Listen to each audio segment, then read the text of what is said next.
It's Faff Along and I've been faffing. I saw these kits. These are the perfect Faff Along project because they're little. And this is the first amigurumi that I've ever done.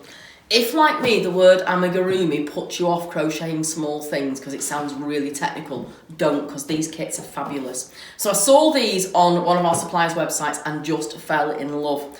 I am going to be making the Three Kings. I've made almost a full I can't speak today. I've almost made one of the full Three Kings already, and I'll show you inside that box. And then you've got the Nativity Holy Family, so you've got Joseph, Mary and baby Jesus in his crib. And then if you don't want to go with the Nativity theme, there is this lovely reindeer and teddy kit as well, and they all more or less follow the same principle.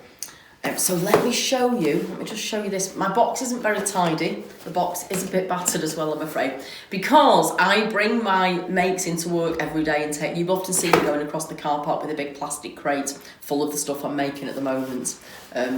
So it does get a little bit battered, but this is the Three Kings. Look. Isn't he fabulous? He needs his crown. He needs his little present and his cape and so on. But I've started to make some of these. It's made in Anchor cotton and it's really, really good value. Look, there's one of his arms. But the instructions, once you get your head round the instructions, it's really easy. When I first opened this kit up, and I'm going to be completely honest, as always, I did look at the chart and think, well, I can't make that. And I put it back in the box and left it for about an hour. However, it's really easy once you get going, so don't let that put you off. But this is my sort of latest Faff Along. So we're going to bring the camera over a bit closer and I'm going to show you exactly what you do with the chart and what's in the box. So let's take a close look. So this is Nativity Holy Family. Joseph, Mary, little baby Jesus there. I just think the expressions and everything on these are absolutely fabulous. So let me just show you how it comes because it's beautifully packaged.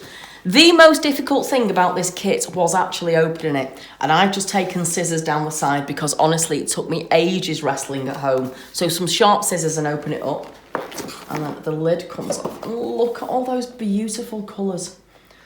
I don't know what it is, there is something about, I think it's the fact that it's all shiny cotton and the colours all go so beautifully together. I opened one of these up in the shop and showed it to Helen behind the counter, and Helen positively squealed. So that's how your kit comes. You've got your stuffing. All you need is a pair of scissors and a 2.5mm hook. So there you go. That is Jesus, Mary and Joseph. I'm going to put that over there. Now I have started to make the Three Wise Men kit. This is Caspar, is it? Yes, it is. So I'm doing Caspar, so there you go. And look, my favourite thing on him. Look, he's got little ears, which I absolutely love. Now, I said on my earlier video, when I opened up the instructions for this, I put it away and didn't think I'd ever be able to make it, having not made something small like this before. However, you've got your instruction book. It gives you all the details of the stitches. This is the code for the stitches. It's a lot easier. Take 5 minutes, read through it, and it is a lot easier than it seems on first glance. So you've got that's where you start, that's where you end, that's a symbol for a chain, a slip stitch, double crochet, and so on, all down there. And it's showing you here, you do a magic ring to start, and it gives you some diagrams how to do a magic ring. Don't panic when you're doing the magic ring.